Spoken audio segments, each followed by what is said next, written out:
There's no escape from Facebook even if you don't use it. Hello lovely YouTube family, welcome back to Tech Power. In today's video we're going to talk about how there's no escape from Facebook even if you don't use it. Before we start, I would want you to hit that red subscribe button so you never miss out on any of our videos. Megan Borovichika joined Facebook in 2013 and then she forgot that she even had an account. But Facebook never forgot about her. The 42-year-old Oakland, California lawyer never picked any friends, posted any status updates, liked any photos, or even opened the Facebook app on her phone. Yet over the last decade, Facebook has used an invisible data vacuum to suction up very specific details about her life. From her brand of underwear to where she received her paycheck. It's a strange feeling, Borovichika told me after I showed her what Facebook knew about her. She paused looking at a string of shopping data from one Christmas when she was stuck with the sick kid while her husband went to Macy's. Why do they need to know that? She said. I thought if I'm not using Facebook, I wouldn't be in the orbit. Facebook has become too big to escape. We're rightly becoming more skeptical of big tech monopolies, and that we should include the sheer volume of data they collect. Earlier this month, the Federal Trade Commission filed an update antitrust lawsuit against Facebook, arguing the company needs to be broken up. Some 69% of American adults now have Facebook accounts according to Pew Research. The next most popular social network, Instagram, is also owned by Facebook. So are messaging services WhatsApp and Messenger. How does Facebook's bigness hurt you and me? As Borovichika and I learned, Facebook takes a toll on your privacy, but perhaps not in the way you'd expect. It isn't just the Facebook app that's gobbling up your information. Facebook is so big, it has convinced millions of other businesses, apps, and websites to also snoop on its behalf. Even when you're not actively using Facebook, even when you're not online, even perhaps if you've never had a Facebook account. In an emailed statement, Facebook spokesman Emilia Vasquez said, our use of data from other apps and websites to inform advertising was commonplace in the industry when we introduced it. We've also provided more transparency and control to help people manage their data over the years, including a tool that helps people manage and view a summary of information Facebook receives about their activity on other apps and websites. We're committed to further strengthening our privacy program. Our privacy concerns are not antitrust concerns. Yet our inability to escape Facebook's personal data vacuum suggests its bigness is part of the problem. Yes, technology giant Google also engages in an appalling amount of tracking. I've called its Chrome web browser spy software, but who in their right mind thought they were signing up for this much surveillance back when they first joined Facebook? Facebook may be free, but you pay for it with your privacy, and Facebook keeps raising the price. How high is your privacy price?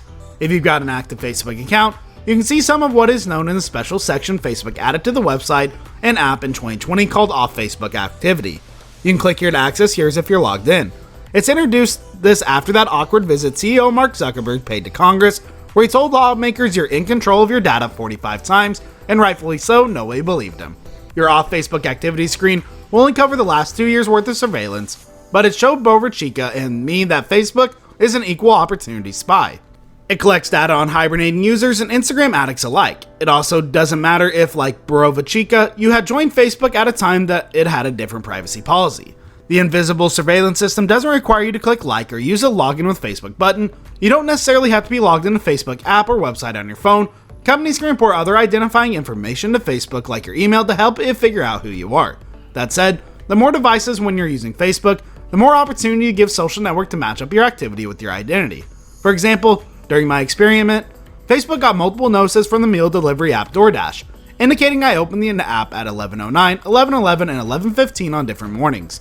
I guess I'm a creature of habit, and that's exactly the point. Now Facebook knows exactly the best time to advertise lunch to me. If you've only got an Instagram account, Facebook also tracks you.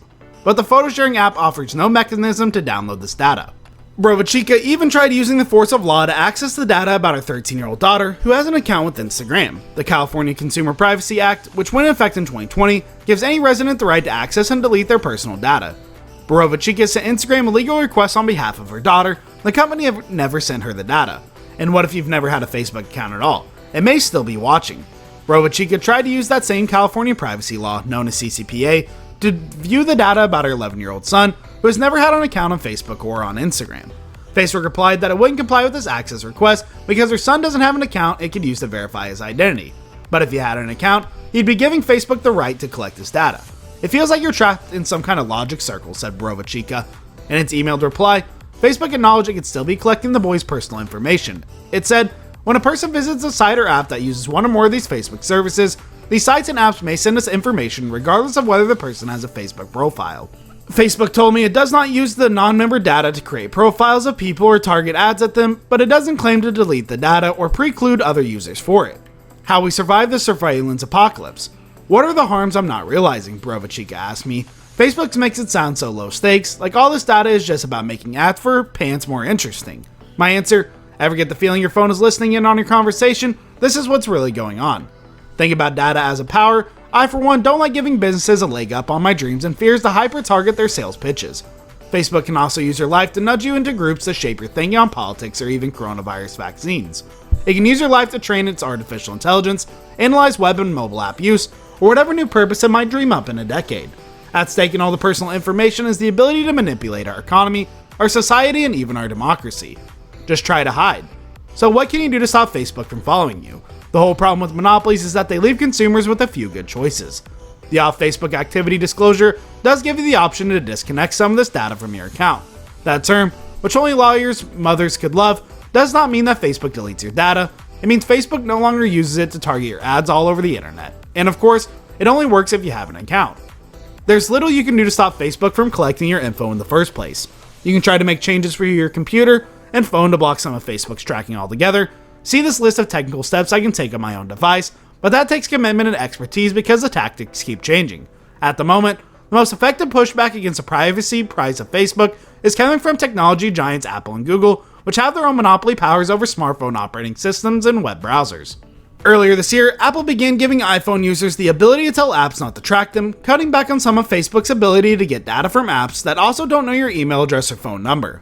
Google has promised a similar setting for Android phones, but both of these are a partial solution at best. In response to these sort of moves, Facebook recently announced it is exploring what is called privacy-enhancing technologies to target ads using less personally identifiable information.